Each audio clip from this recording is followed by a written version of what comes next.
Gil, please go ahead and take it away. Absolutely. Now, one question: when RJ comes in, will he be in the same window as the other two Yes, guys? he will. Yes, he will. Okay. Okay. All right. Cool. Hey guys. Hey. Hi. Hi. Nice to meet you. My name is Gil Robertson, president of AFCA, the African American Film Critics Association. So we're really happy to be speaking with you today, and we're going to have a good time here. So, Yeah, absolutely. 3, 2, 1. Hi, my name is Gil Robertson, president of the African American Film Critics Association. Today we are talking to the very talented cast members of the hot new Amazon series Emergency. We're going to start things off by introducing you to our guest facilitator today, Sharonda Williams in Atlanta. She's joined by AFCA member Kim Singleton in New York, Dana Abercrombie in New York, Bonnie DeShung in Chicago, Carolyn Hines in Toronto, Jill Monroe in Los Angeles, Rhonda Penrice in Atlanta, Brandon Collins in LA, although I don't see you on camera, Brandon, and Mr. Reggie Pounder in Chicago. I'm gonna let you guys do what you do so well, and I will see you on the other side. Hi guys, my name is Reggie Ponder, the real critic out of Chicago. And this question is for you, Casey. And it's you cover a lot of issues in this piece, and I know you didn't write it, but when it came to this part about who's Black and who's Blacker than whomever, how did you want to approach that? Because that is one of them subjects about who can claim their Blackness, and I found that a really interesting scene.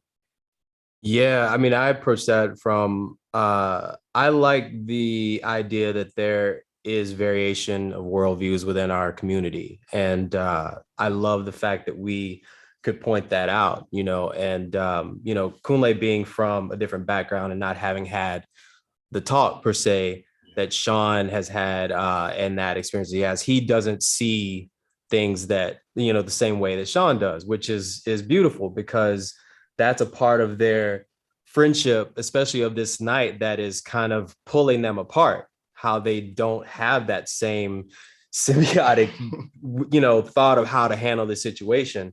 Right. So, I approached it, I always approach this film from looking at the friendship between the two of them. And that's the heart of the film, I feel. And so them having different worldviews was something that pulled them apart. And it was beautiful for me to see them try to come back together and eventually come back together in the end in that cathartic scene. So yeah, that was my approach, thinking about like, what does this do for the friendship? And it's beautiful to show the differences of opinions within our own community. Wow, thank you so much. Appreciate that. Yeah.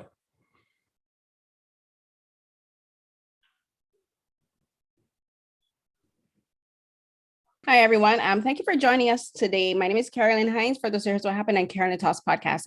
So my question is for both Donald and Carey. So the interesting thing about Emergency is how it balances the dark elements with the intertwining comedic moments. So for Carey, can you talk about, as a director, balancing these moments with the tone and making sure that you respected the heaviness of the story with inserting the light tones?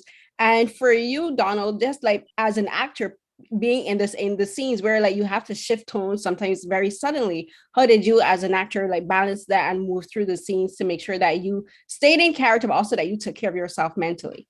Ooh, that's a great one. That's a great one. One, thank you all for being here. This means a lot to both of us and the entire cast. So I'm just going to say that off rip. Thank you. As an actor, I think you have a certain responsibility to tell the truth in everything that we do. And for me, I know there's always a piece of myself in every single character. Now, whether it's large or small, I feel like I'm probably more honest when I've put on another character and I'm able to, express these feelings. It was really tough at points, but I love the Carey's direction, because we never played at anything. We never tried to do anything for laughs. It was always maybe the ridiculousness of a situation that people would kind of laugh. It's like that like where you laugh to not cry, or you laugh to, try to get out of a stressful situation.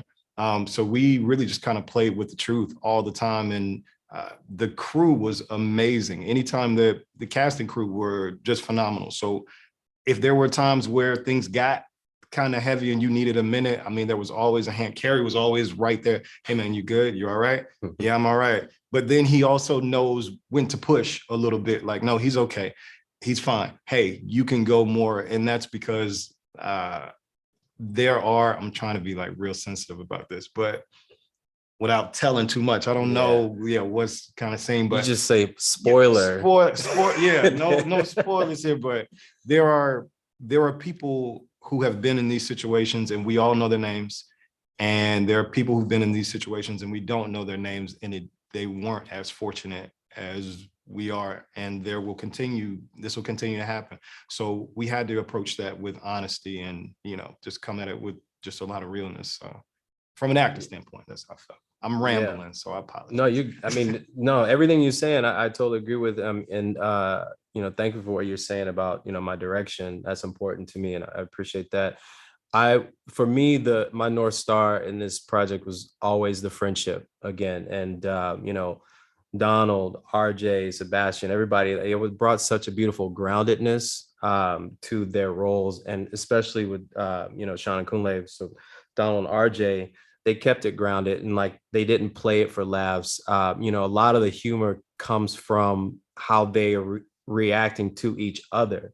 And in my view, that is a part of revealing character, because it's like, yo, you see this is the way you think we should handle this. This is, and there's the way they banter about that is humorous. Yeah. And it also is revealing their worldview, which is, to me was so important to show that complexity and nuance of their friendship, and a Black male friendship that I don't think we see that much in, our films nowadays. So that was how I felt to balance. It was not playing for comedy, but their interactions, they had that banner that was really like funny at times. And then, but for them, this shit was always very serious. Like they want to be in a party movie, but life says, no, not tonight. You're not going to be in a party movie. You're going to be in this other shit. Right. So that was it for us. Yeah. Absolutely. Thank you. Hi, Kim Singleton, considered Black lit out of New York City. I thought the classroom scene was interesting when they focused on the N-word. It's always an emotional trigger when you talk about it. Talk to us about how uncomfortable it was to maybe do that scene with you and your colleagues. And this is a question for both of you. And was there any discussion about it before the scene was actually shot? It was so wild because it really was just RJ and I in the class, and I've read it in the script, and but you're not used to that. So it's really just me and RJ, and we're looking around at all these people that we don't really know. I think Jillian was there, but so I have all of these people that I don't really know. I think we had just met the teacher, like that the day of, and then the next thing you know, we're just kind of sitting there and bam, and it was there, and they kept it up there too, like during the breaks. And so I feel like we didn't actually show the full word until we actually went. I think it was like in the rehearsals, wasn't it just like the end and just the boom, and then we blacked out the middle, and then it was like just sitting there, people setting up camera in between takes, and it's just sitting right there, like, damn, man. It was I mean, it was definitely supposed to be uncomfortable, and my goal was to put you subjectively into their shoes, and how they're experiencing this moment. That's why, when the teacher says, hey, what do y'all think, and we're right behind them and everybody turns, that feeling of otherness in that moment, and just being put and having, you represent all of Blackness right now. Tell us what you think, kind of thing. And, it's supposed to be uncomfortable. And I felt like that would draw you to them more to early on, put the audience in their shoes of this feeling. And it also is a precursor to what's coming, later in the night. So, and it shows our different perspectives again, Mhm. because I'm sitting here trying to apologize for it. Like, Yep. well, maybe she doesn't know. Maybe she's Yep. British and, she's British, she doesn't know. And Yeah. he's like, then why is she teaching the subject Yeah. about something she doesn't know about? You're making Okay, excuses, you but got you it. still know it's something's messed you're up right. about There's it. something You're messed up. like, You still you're not feel it. oblivious to like, yo, this Nah. ain't right, but Right. you're definitely, yeah, that's. And we played around with the scene too a good bit. And there was one part that it didn't make it into it. But I was like, Carey, wouldn't it be crazy if she's like, Kunle, stand up. Yeah. Do Yeah. a thing. So Yeah. we did that. Yeah. And I was just kind of talking and just kind of going around. I was like, please, God, let me stop. And Carey just let it keep rolling on. Like, It was so funny, interesting, and also like amazing to me that you did that, because that wasn't in script. And you were like, I felt like, man, this is so brave to like not have a script to go off of and just be like, yeah, I'll stand up and like try to actually answer what she's asking. I was like, why are you doing that to yourself right now? But if you want to, let's go. And I was like, and then I was like, well, let's keep rolling and see what it is. So that was an interesting scene to shoot, and we had to shoot it really quick. Yeah. We didn't have a lot of time, so it was. I'm happy with that scene though. Oh, thank you. Very effective. Well done. Thank you. Hi, everybody. Brandon Thompson, Video and Popcorn Podcast. What do you hope will really resonate with audiences in regards to emergency and the dilemmas it says about young men of color at these higher education institutions that are predominantly white? And my question is for both of you. I always felt like what I want young men of color to take away from this film is just to be open and vulnerable with their friends and their loved ones, and not feel that they can't show and be honest with their friends and loved ones. That's why the lab scene that happens in the end towards the end of the film was the scene I wanted to shoot the most, because there was this catharsis that happens between the two of them that I felt was beautiful. And the way Donald and RJ, embodied that scene and portrayed that emotion, I cried during the shooting of that scene. And because I was like, this is the one I wanted to do the most, and I couldn't have asked for a better, portrayal. I think, as far as the being Black on a predominantly white institution. Been there. I undergrad and grad, I went to Greensboro College for undergrad, and then I went to LSU for graduate school. And people are like, oh man, you're going to Louisiana? I'm like, yeah, I'm excited. All I know is LSU football. So I'm like, oh yeah. And I get there, I'm like, dang. Where are we at? Where is it? And then it's interesting because when you're in a situation like that and you have a certain stature, like, I don't know if you can tell, but I'm not a big guy, but I'm not like a small guy. So the first thing that people say are, hey, do you play basketball? Do you run track? Are you on the football team? Like, no, I'm here for theater. And they look at you like, what? Wait, what? Okay, all right. But it's always athletics first and never academics. And I wish that would change. I really wish that would change. But what I want people to take away, young men of color and just anyone, is just an understanding and an empathy for the other. Just open your eyes to someone else's situation and put yourself in someone else's shoes, and don't be so quick to judge, and it's okay. We can disagree without being disagreeable, if that makes sense. So. Thank you. Great film. And Donald, I ran into a party at South by Southwest recently. I told you killed it in this movie, and I'm saying it again, you killed this, man. Oh, great man, job. Thank you. Was it cold? Was it the outside party? Or was it was indoors somewhere. It was indoors in the building.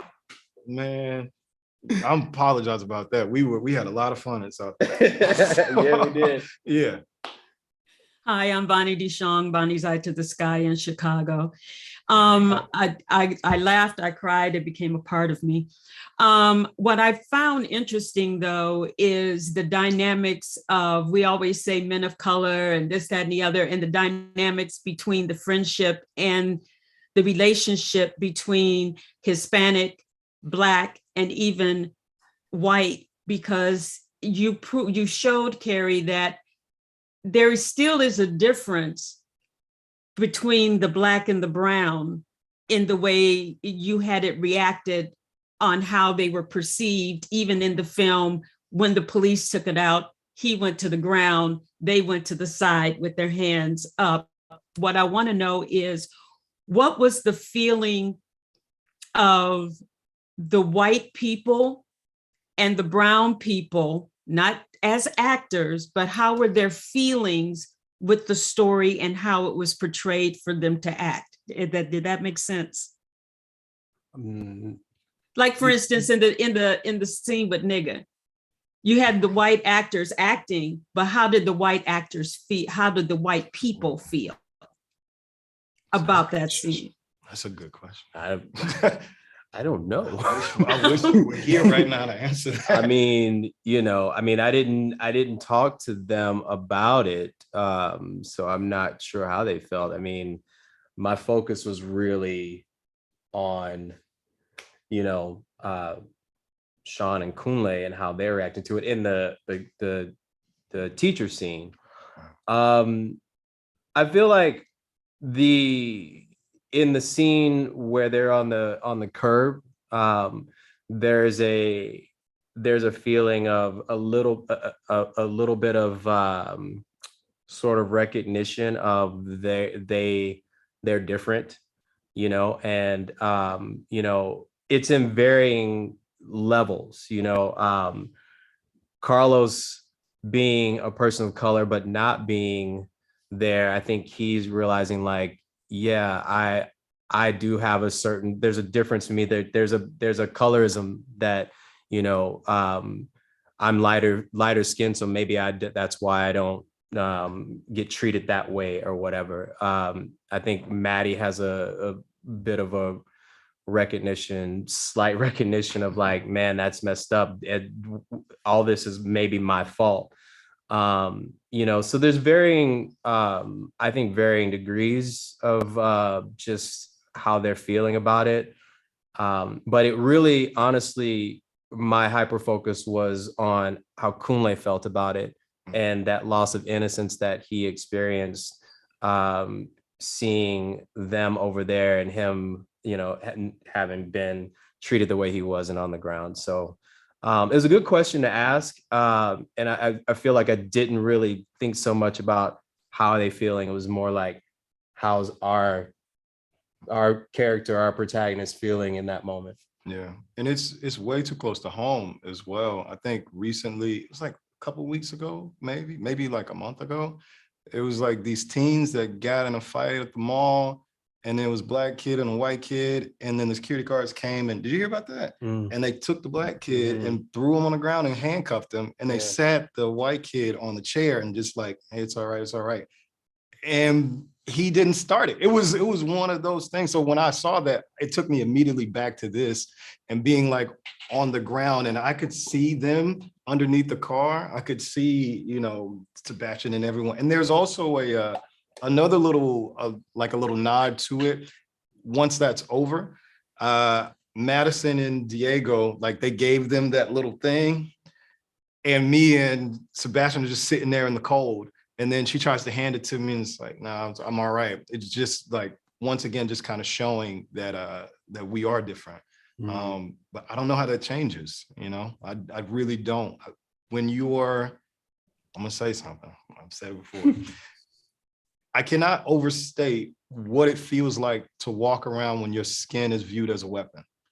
You can't. I just can't. So when my skin, nothing that I've done to you, but my skin, my literal skin, and the darker I am, the bigger the gun apparently that I'm holding. It's like I'm walking around like an AR-15 and I'm in this, pink shirt. It doesn't matter. It doesn't matter how educated you are. It doesn't matter what you're wearing. It doesn't matter. And those are the things that we tried to change. Like, oh, we got to change our clothes. It doesn't matter. You still end up the way that you end up. And simply because of the way that you look. I really want that to change. Thank you. Hi, Joan Monroe, YouTube Stiletto Gel, access to the life.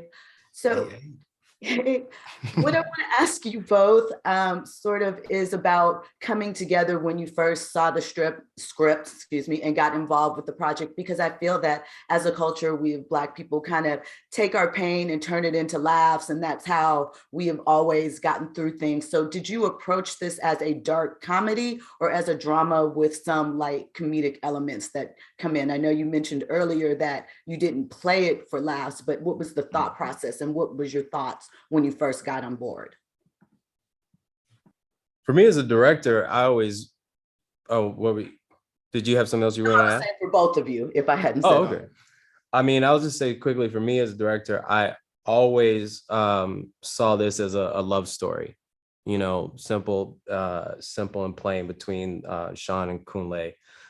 Someone else the other day coined it a bromantic comedy, which I like really kind of like that, but that was how I approached it. And it has all of these sort of genre elements around it, you know, like horror, thriller, you know, comedy, all that stuff. And that, to me, and it's crazy, in this one night, it's a roller coaster that represents life, right? I mean, it's like you're happy one moment and life throws you this curveball, and it's like, you know, you're in a horror movie per se, but that's the life experience. And so, you know, that's how I approached it, though, just straight that love story with all these things around it. And I think that's, for me, what helped me thread the needle through those genres is just, you know, having that emotional core be strong. And like, if you care deeply about these men and what they're experiencing, them as people, and you would go on that ride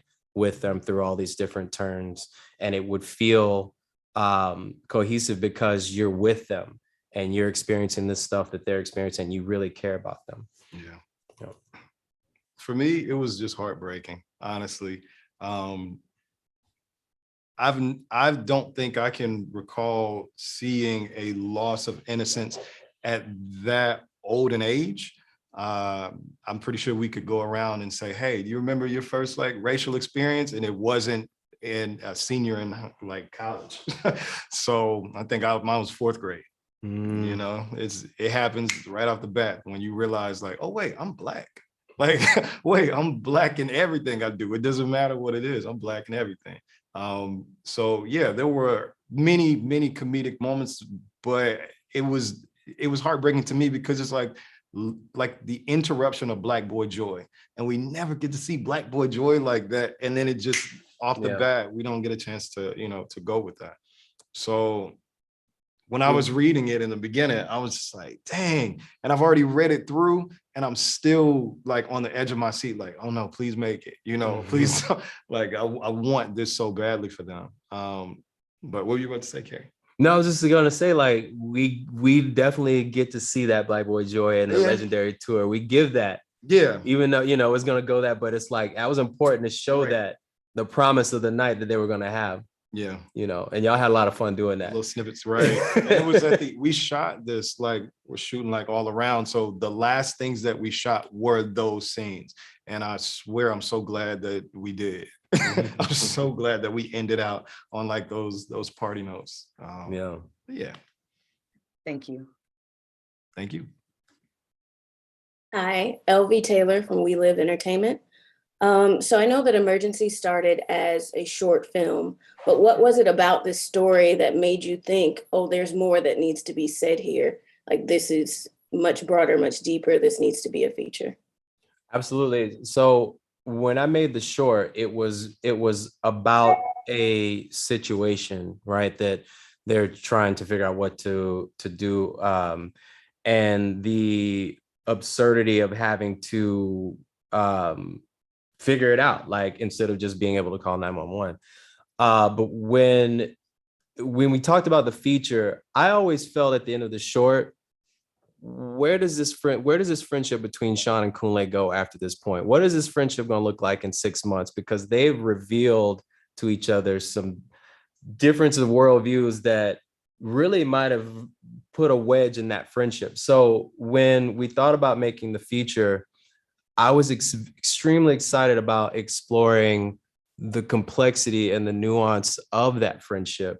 and having that broader canvas to be able to explore some themes about masculinity and, you know, fear, the culture, fear and anxiety that young people of color experience, you know, towards authority. That stuff really excited me because, again, it's not something that we really see a lot of.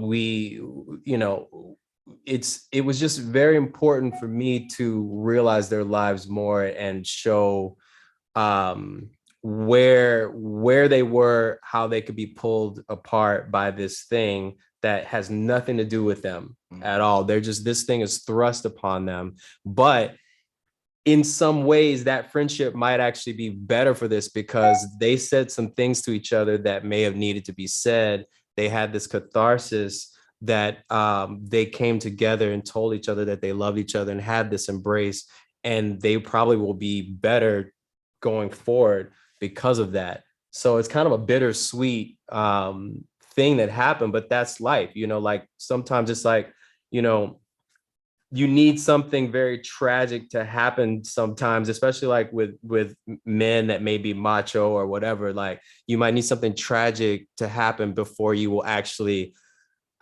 dump or something like that, you know, like really let go of those emotions that you hold.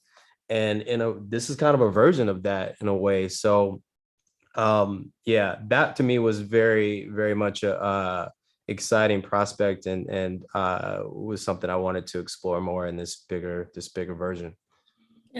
Thank you. Yeah. Thing to me about the movie is it's always a threat of police. They're around the corner, but the thing is we won't really see their faces. Can you talk about the importance of including that? And also as an actor for you, Donald, can you talk about playing up that tension to something I know that you get to see, but how playing up that tension of something that to happen and you keep waiting, if that makes any sense? Yeah, not making the choice to not see the police officers' faces because we didn't want to personify an individual. It's more about the system, you know, and it's the culture of fear and anxiety. So it's a bigger thing than like seeing one person snarling at them, you know, like, you know, being racist. It's so we made that choice. I didn't want to see it. It's more of a that larger idea of it. Yeah. For me, once again, going back to my responsibility of not really playing at anything, even with the actor who played the cop. I see, once again, I don't want to spoil anything, but I was really comfortable with him, and our stunt team and everyone just kind of made sure that we were in a space to where, hey, we can. I didn't want to have to play at any sort of reaction. So I'm like, hey, you're allowed to do this, and give permission and say, no, I need to feel a certain amount of something. Yeah. You know, I need to feel this. So a lot of that, it's choreographed, but it's, you know, smack. And that's because, yeah, I wanted to really kind of put myself in that and just kind of, yeah, I just wanted to put myself there. Yeah, there was that, you know, when we did that scene with the confrontation, you know, we gave Donald the out of like, you know, we can have someone else do this, but Donald's like, nah, I need to do it. I need to feel it. And I was like, let's go, you know. So even if the camera wasn't on me, they're like, oh, we can stick somebody right here. I was like, wait, are they going to be reacting to the And they're like, yeah. I was like, all right, well, I'm in it the whole time. Yeah, that's even bigger because it's like, you know, the what Donald wanted to give to the other actors for them to see the person that they, you know, that they have gotten to know and like, you know, been playing with all, you know, however many weeks we've been doing it, as opposed to a stunt person. Right. That was huge. So I think that was a big help for them to be able to play off of that. That was so hard. Yeah, no, he didn't hold back. He didn't hold back. Yeah, but you did it. You did it. Oh, thank you. Hi, Sharona Williams, Prepare Wait. One of the things that I love about this film is that we showcase that. Sharonda, just one moment. I think we're going to add an RJ. Oh, okay. Okay. Big dog. Sorry, Sharonda. Just hold that thought and then you'll start when RJ comes in and we're set. Thank you. Okay. I'll give you the okay too. That background. The background. Woo! You got to show the shoes. You have to show the shoes. You can't see his shoes. About 15 minutes remaining, guys, by the way. Yeah. Oh my gosh. Yes, sir. We're gonna shuffle your chairs. Shuffle musical chairs.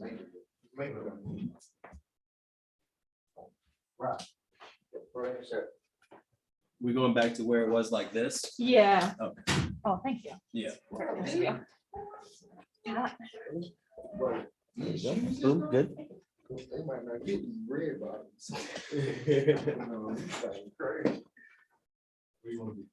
Wherever y'all not at. Okay, cool. I'm so sorry about your shit. Oh man, that ain't nothing. That's all good. All right, Sarah, we good on set, Sarah? Always.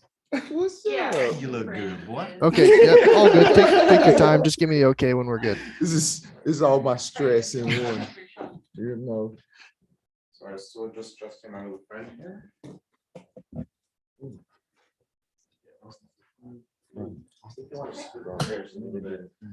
They want to scoot the chairs, so I'm going to wait out there. Okay, just for me. Thank you, gentlemen. Appreciate it. How's that?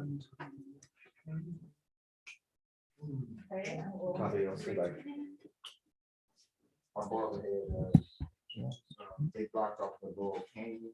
I think so. You can see them in the Gentlemen, can you take your seats? Route took him like all the way around. Oh, word. Get back over here, you know. All right. How's that looking? I'm getting just the tiniest bit of that middle microphone. Man, good. You want It's me to like go this wider is or- like yesterday. It was like I was like, can we just record this and then press play? Are we good on set, Sarah? All right, cool. And I got We did so many interviews I did a lot yesterday. yesterday, bro. I think I'm probably like 20 something, 25. I know. Take us on tour next time. Yeah. I was like, I need my brothers here with me. So I could like we could tag team this Yeah, shit. yeah, yeah. That's gonna be fun. I'm back to speeding. Okay. All right, guys, Sharona, please ask the Right here. question. Yeah. Guys, we're gonna begin now. Thank you. One of the things that I appreciate about this film is that we showcase this friendship, but most importantly, from two people from two different cultural backgrounds and two different walks of life. And I want to know for you, Carey, the importance of actually showcasing that Black people are not a monolith. And then for the actors, I want you to talk about how this experience of helping educate the audience as to what we go through, has that been a therapeutic experience for you or not? Yeah, no, it's extremely important. That was one of the, like, going back to showing the nuances and complexities of their friendship. That is one of the biggest things about their complexity, is that although they have these differences of worldview and opinion, they are friends. They see things in each other that they greatly admire, and also bother each other about, the other. So, but the fact is they love each other as friends and they want the best for each other. And, I always feel like differences of opinion is not a bad thing. Like you said earlier, like you can disagree and not be disagreeable or something like that. So that was very important, aspect of that friendship that we wanted to portray in the film. I think for me, definitely a therapeutic situation in a sense of I've been through these situations before. So in the moment and in the time, I can't react. You feel me? You kind of got to hold your composure in ways that don't feel natural, but these are the ways that you make it home to to your people and stuff. But in the moment of having these times of realization in this film, I guess you can say these are the things that I wish I could have emoted at the time, you know, but then also to kind of show the reasons why these opinions and perceptions of, you know, situations like these is so important for them to be kind of seen from both sides of the lens, you know, because me and Kunle, we shared, of course, the chocolatey skin tone, but we got totally different experiences, you know, which is kind of then brings the conversation to not just color, but also social class, which we don't use as a general note no more. You feel me? We don't really use that word, but it kind of is what it is. You know, his social class is different, so his experience is different. So is that the problem that we're supposed to uproot and dig, or is it just in our color? You feel me? Right.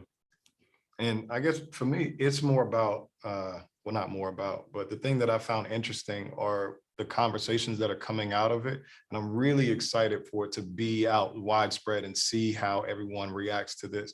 Because my family and my friends, I grew up more like Sean.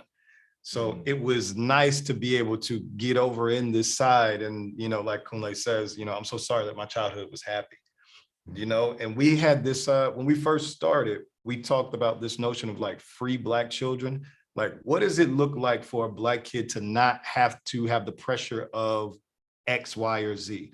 If you can literally say, hey, you can be whatever you want to be and mean it without any obstacles. Like, hey, run from here to that, like to there. And there's nothing to obstruct you. And hey, oh, by the way, get a head start. Hey, and by the way, here's some juice for you. Hey, and by the way, you have all these things. Like, dang, I can walk to this and just be right here. Like, what is that like, and how is that? But yeah, I'm really excited to see that because my friends and family are like, dang, man, I wish that you would have just, you know, I'm like, I can't help that. But the conversations, but they understand it. That no one is wrong in this situation. Like Kunle's not wrong and Sean's not wrong, but you know, it's just kind of, I hate to say it is what it is. Yeah, it is what it is. Thank you so much. Thank you. Love the background. Hey, it's Rhonda. I kind of want to continue on that. One of the things that was interesting to me is Kunle's assumption that Sean wouldn't be happy for him, right? And a lot of times you'll see people who are kind of like, I guess, ascending to an upper middle class. They assume that other people who don't have that desire wouldn't be happy for them. And that's something I don't think I've ever really seen on screen. Yeah. What do you think about that? I don't know. I think it was more of a fear. You know, how is he going to react in this situation? Just because we don't really get to talk about it, but he is my best friend. And I don't have a lot, and Kunle looks up to Sean a lot. And there's a lot of things, like we have like these playlists that we're kind of going back. And I have songs in there specifically that Sean, you know, made me feel, and Sean was like, I'm like, okay, these are inspired by, you know, my friendship with Sean. And he looks up to him and he tells him all the time, like, you're one of the smartest people I know. You can do whatever it is that you want to do. So I think there is a fear of, hey, I'm moving away and I don't want to deal with that right now. The way that I'm going to react, the way that he's going to react, and I'm just not sure of it. So in order to just kind of keep everything, because I'm still not done with my thesis. So he's very much like, hey, once I get all of my things in a row, then I can handle all of this other stuff. But the eye is on the prize. This is what I have to get done with first. But it is kind of weird that, you know, Carlos knows. Like Carlos kind of knows, but then it's like, we can't, there's certain things, hey, we can't tell Sean yet because then we don't know how Sean's going to react. It's like, well, he shouldn't just assume that we're going to be. I should assume that. I should assume that. No, plan. You should. You actually should, because I'm pretty sure there was one of those times where you're like, oh yeah, we're doing this. I'm probably like, yeah. Like when Carlos goes, oh, we're going to blackout. And I'm like, yeah. We don't just come out like, oh, actually, you know, we don't have the ticket. He wants to please everyone. Yeah. And he doesn't want to make anyone feel like excluded. So even if that comes at the expense of not telling the truth, I guess. It's not telling the truth. Yeah, it just made me so sad. Not telling the truth fully. Hi, I'm Carolyn again. So this question is for Carey. I want to talk a bit about the technical aspects of the film because I first saw this film when it premiered at Sundance. And one of the things that has always struck me about film and films of this various multi-genre is balancing the tone through cinematography and editing. Like before we talked about the emotional balancing, like the actors and you as a director balancing it, but talk a bit about using the editing. By editor is Nam Nguyen and cinematographer Michael Della Torre. I think they did a really good job balancing the tone of the film through the editing so that nothing stays super traumatic or super harsh for too long and the comedy doesn't drag out for longer than it should. Yeah, no, they both did their damn thing on the film for sure. I mean, Mike and I have worked together for many years, started doing music videos together and then, short films and, other narratives. And we have this, connection that, is the DP relationship is like a marriage 100% on set. You got to have that comfort of being able to like, they are extension of what you see in your mind. So Mike and I had that, so it was beautiful. And Mike did a lot of work on really getting to the heart of each scene emotionally. We talked a lot about like, our shot selections and all that stuff, all the stuff you do, in preparation. And, Lamb and I, when we got to the edit, that was interesting because I don't really do comedy that much. I do more of like dramatic, serious material.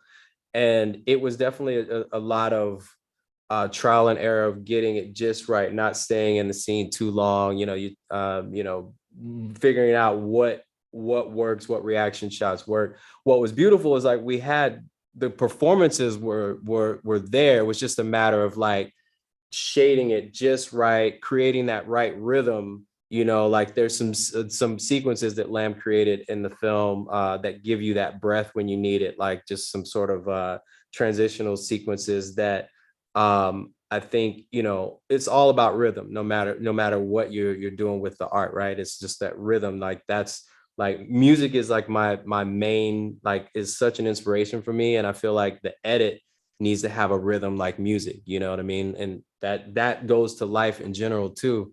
So it was really great working with both of them on this, to craft the balance of it all. And for me, I wanted to, from a directing standpoint, I wanted to have a very authored cinematic language, because I knew we were gonna go through some different, genre feels. But I felt like if this didn't feel like that, sort of loose, like college comedy in the beginning, it felt more authored and, precise. When we get to where we're going, that language carried you through, as well as that beautiful friendship that we have between Sean and Kunle. So that's glad you pointed out the beautiful work that they did, because that and production designer, like, I mean, that was really key too. Like I said, the crew was just incredible on the film, 100%. No, thank you. I think the thing about, like, you just said something that occurred to me is the friendship. Like, it does mirror how friendships work, because friendships aren't one note. Friendships go up and down, and like you cuss each other out and then you hug each other and you defend each other. So it is like, it's a rhythm, it's a dance. So thank you so much for that. Yeah, thank you. Everybody, Brandon Collins again. My question's for RJ. I've been a fan of yours since Meet Earl and the Dying Girl. And I'm really curious, what was it about Emergency that made you want to add this film to your filmography? It really was. Hey, look. I got this, like, so I'm a very like loyal person, right? And me and Carey did a film. Well, how long ago was that? It was literally like the year before. 2 years. And it's R#J, Romeo and Juliet, and that's the first thing we worked on. And on that film, I was like, oh yeah. whatever you got going, I'm down for it if you need me. Yeah. And so when my team sent me emergency and told me that Carey was doing it, I was like, all right, word. So not just are we going to try our best to get into this movie, right? We're going to make sure that it happens now. Yeah. And then I got to read the script, and it was literally like, it's a love story between two, friends. Like, that's exactly what it is. And I love the fact that it was between two Black men, which we don't get to see Black men actually show each other that we love, like, you feel me? And so it just had all the components of a good ass pie, excuse my French. And and then to see that the writing wasn't stretching or reaching for the subject to be overly jarring, right? To make people feel something, because this is a subject that we definitely have movies on, but I feel like they go so over the top with, either the victim standpoint or the, antagonist standpoint, that you then just get sick of the movie and you just feel like it's either going to leave you depressed or angry at your neighbor for no reason. Like, fuck your lawnmower. But it's really refreshing to read scripts that don't reach.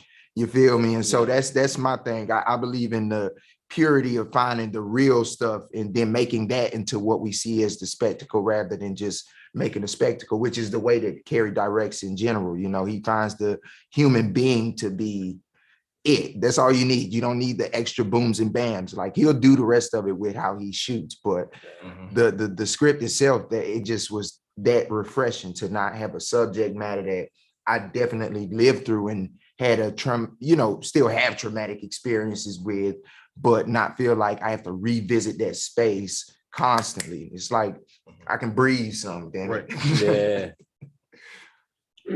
Great job, everybody. Thank you. Hi, it's Jill Monroe again. So the question is for the three of you. We've referenced a couple of times now how this is a bromance or a love story between two friends. So I want to know, is that something that the three of you individually have within your life? Do you have those friends that you can be open and vulnerable with? Or did this film show you that that's something that you're lacking and you wanted to explore in your friendships? I love that question. I really do. Thank you. Hey, I'll go real quick. I in my past have struggled with being open with partners, friends, and stuff like that. And the more I go on this filmmaking journey, the more I feel myself opening up, in order to be able to communicate with the people I'm working with, and also just to find that empathetic parts of scripts or projects that I'm going to do.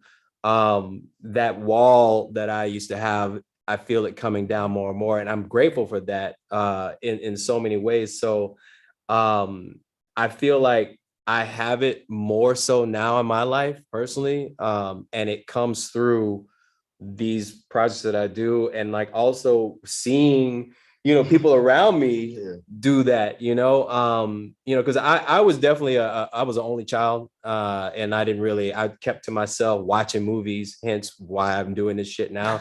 And it's like I didn't really know how to be around people that well, but I feel like I'm blossoming as I get older. That's a beautiful word. Blossoming. Yeah, but I don't know.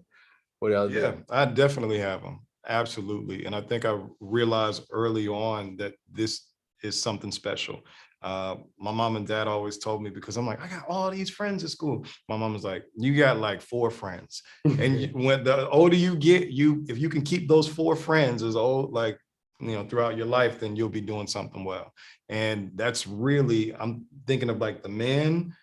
And it's wild too, because like my best friend in the world, his name is Adi.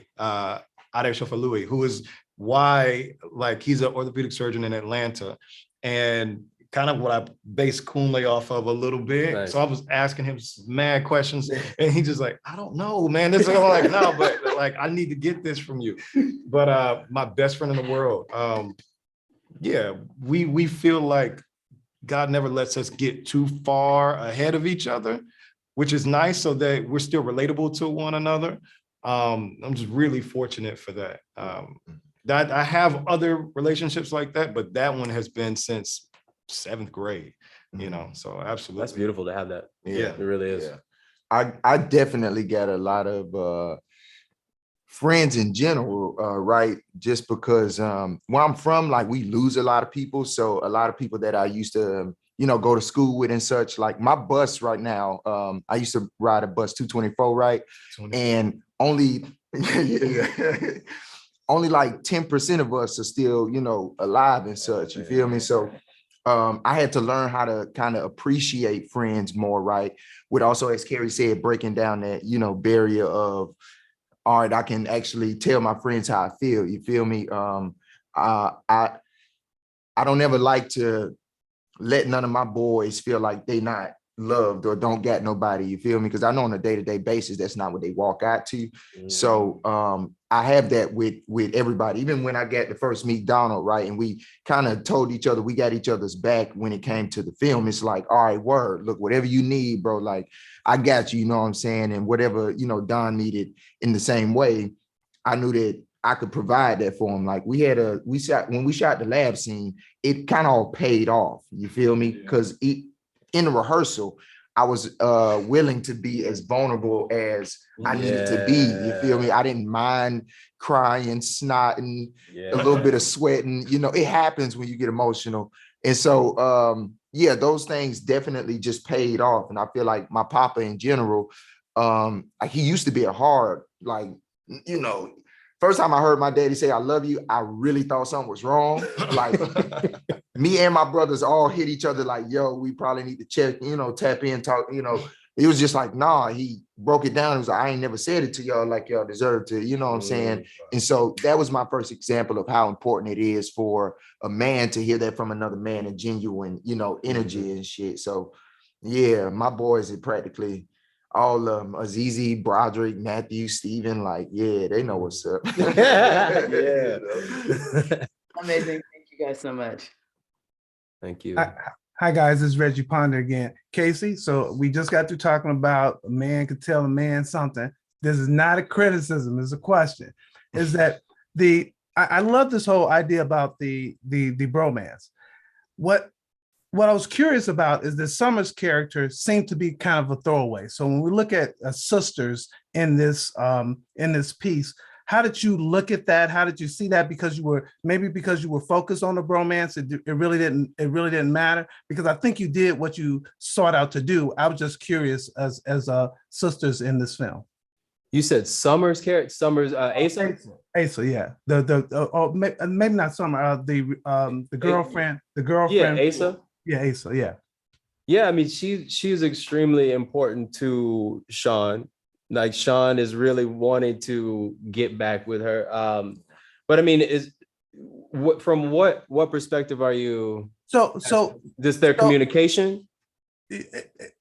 That nothing really terribly developed there. It really kind of focused in on most of the white folks and obviously the white girls. So I just was wondering, for me, it just didn't seem like she was really integral to it. It was almost like, it was almost as a passerby. Hey, I like her. We had something going, but that's not part of the real story. So I was just wondering, was there any thought about why the role wasn't maybe a little bit larger or bigger role? Maybe it's just because of the bromance. So just thought I'd ask that question. No, it's fair. It's fair to ask. I mean, I think that she delivers a very important message early on to Sean that he needs to, that it really makes him think. And she kind of have stepped away from Sean because Sean is not really realizing his full potential that she feels that he needs to. And I think she still cares about Sean, but she's not in the film as much as everybody else, granted. And when we make the sequel, she's gonna be the star of this joint. Wait, is Sean? I actually really think that he deserves a second chance because it wasn't even his fault for real. I feel like she is she's like the wise one that gave him a mission to do. And I feel like throughout the whole movie, we actually do watch Asa work. You feel me? Yeah. Because consciousness wasn't really a thing that Sean had to what Kunle could be either risking and such until she said something. You could even see it kind of like in my face. Like I know my pride got me like, girl, shut up. But on some real stuff, like that's how I feel about Kunle. Like he is Black excellence. And when Sean looks in the mirror, he don't really see that. You feel me? And pride-wise, he not gonna tell nobody that. You know what I'm saying? I'm just on the ride for whatever my own ambitions and stuff is. But Asa definitely puts a stomp, and not even just in who Sean thinks he is, but who he's gonna be further in the film as we kind of see, you know, him develop, you know, and that's really why she broke up with him in the first place. It's not because they aren't friends or he's not a sweet dude or he doesn't do this and that. His ambitions are sideways. You feel me? Like he got some growing up to do. I'm so glad I paused that.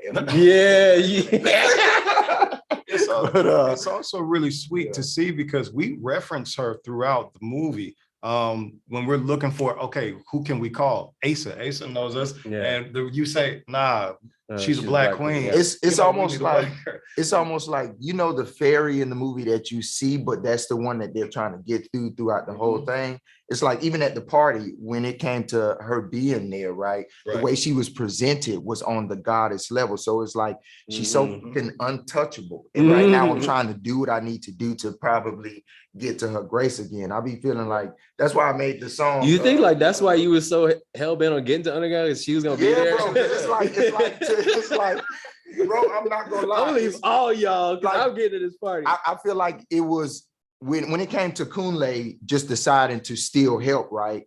That part of Sean's night was already gone. You feel me? Like, so I can't make this right, but I got this other mission that I know such. You feel me? Like I can make something pop off in this. You feel me? And I think that's a kind of energy I had to prove something to her too in this whole movie, because I really don't GAF about how Carlos and Kunle feel about what I'm doing party wise, but if I can kind of pull something off that makes me feel good, then I can kind of say, hey, this worked out, because usually she not used to stuff working out when it comes to me. Like other than my baby, I'm pretty cool with that. But what she gave, that task that she gave you, it actually worked even at the expense of her. Because you have her at the end and it's still not enough. It's not what, so she's like, hey, you know, don't let him get into anything. And even though you're with her, it's like, nah, I still got to go and do this. I would love to see that scene where, you know, we ain't even got to about that. Oh man. Hey girls, look, let me tell you how I handled this. Let me tell you why'd you leave? I think the sequel should just start with a scene through us just letting it die down. You know, hey, look, so I appreciate you guys, man. I really appreciate the insight that you guys just did there. Thank you so much. Thanks, guys. Thank you, man. Congratulations too. Thank you. RJ, Donald, and Carey, thank you for your time today. We really, really appreciate the work, and we are looking forward to following you, each of you, as you continue on in your careers. On behalf of the world's largest group of Black critics, thank you for watching this edition of Africa Roundtables. Love Black critics. Thank you so much. Love. Yes. Okay, thanks guys. We're gonna re-record this intro real quick. Gil, hit the intro when you are ready. Sorry. Okay. 3, 2, 1. What, you guys? That's so my fault. All right. 3, 2, 1. Hi, my name is Gil Robertson, president of the African American Film Critics Association. Today we have a real treat for you as we are talking to the creative team behind Amazon Prime's hot new film, Emergency. We're going to kick things off by introducing you to the African members who are on the call today, beginning with our facilitator, Sharonda Williams in Atlanta, Reggie Pounder in Chicago, Kim Singleton in New York, Carolyn Hines in Toronto, LV Taylor. LV, where are you? I'm in Washington, D.C. Washington, D.C., Chocolate City. Jill Monroe in Los Angeles, Bonnie DeShung in Chicago, Rhonda Rasha Penrice in Atlanta, and Brandon Collins in Los Angeles. I'm going to let you guys do what you do so well, and I will see you on the other side. That's a cut. Thank you guys. Was that okay? Yeah. Thank